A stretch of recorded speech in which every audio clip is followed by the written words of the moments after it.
அனைவருக்கும் வணக்கம். நாம் இந்த பதிவில் ஸ்ரீ நாராயண நாமத்தினுடைய மகிமை என்ன என்பதை பார்க்க இருக்கின்றோம். அதற்கு முன்பாக நாம் ஒரு நாராயண நாமத்தை ராமானுஜர் அவர்கள் எப்படி ஊரறிய உலகறிய பிரகடனம் படுத்தினார் என்பதை பற்றி நாம் இந்த பதிவில் மிக தெளிவாக பார்க்கலாம். ராமானுஜர் என்ன பண்றாரு, தன்னுடைய குருவான திருக்கோஷ்டர் நம்பிகிட்ட போய் கேட்கிறாரு, திருக்கோஷ்டி நம்பியோரே, எனக்கு நாராயண நாமத்தை பற்றி உபதேசம் செய்யுங்கள் என்று கேட்கிறார்.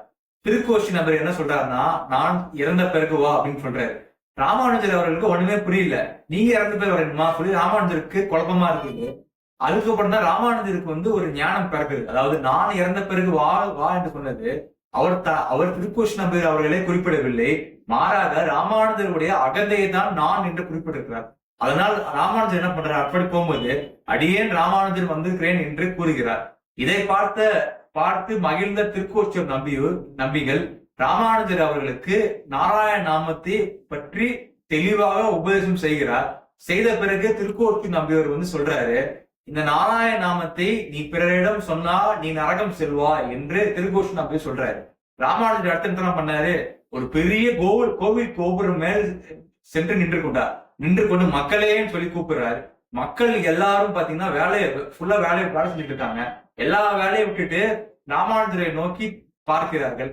அப்போ ராமானுஜர் இந்த யாரெல்லாம் கஷ்டப்படுகிறீர்களோ ஓம் நமோ நாராயணா என்கிற மந்திரத்தை சொல்லுங்கள், நீங்கள் படுகின்ற அனைத்து கட்டத்திலிருந்து உங்களுக்கு மிக விரைவாக விடுதலை கிடைக்கும் என்று ராமானுஜர் கூறுகிறார்.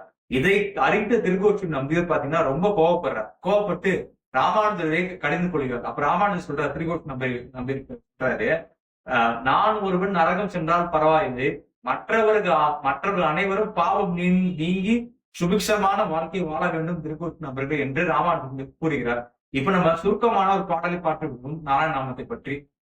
குலம் தரும் செல்வம் தந்திடும் அடியார் படுதலாம் நிலந்தரச் செய்யும் நீல் விசுமரலும் அருளோடு பெரிலம் அளிக்கும் வளம் தரும் மற்றும் தந்திடும் பெற்ற தாயும் செய்யும் நலம் தரும் சொல்லை நான் கண்டுகொண்டேன் நாராயணா என்னும் நாமம் என்று மிகப்பெரிய ஒரு மந்திரம் இது. அதாவது இதுக்கான பொருள் என்னன்னா, நாராயண நாமத்தை யாரெல்லாம் கூறுகிறார்களோ அவர்களுக்கு பெரிய நிலம் கிடைக்குமா, அது மட்டும் இல்லாமல் நல்ல குளத்தில் பிறப்பார்கள், அவர் படுகின்ற எல்லா துயரங்களிலிருந்து அவர் விடுதலை கிடைக்கும். அது மட்டும் இல்லாமல் செல்வமிக்க வாழ்க்கையை அவர்கள் பெறுவார்கள். அது மட்டும் இல்லாமல் தன்னை பெற்றெடுத்த ஈன்ற தாயை விட நாராயண நாமம் அவர்களுக்கு மேன்மை செய்து கொண்டே இருக்குமா.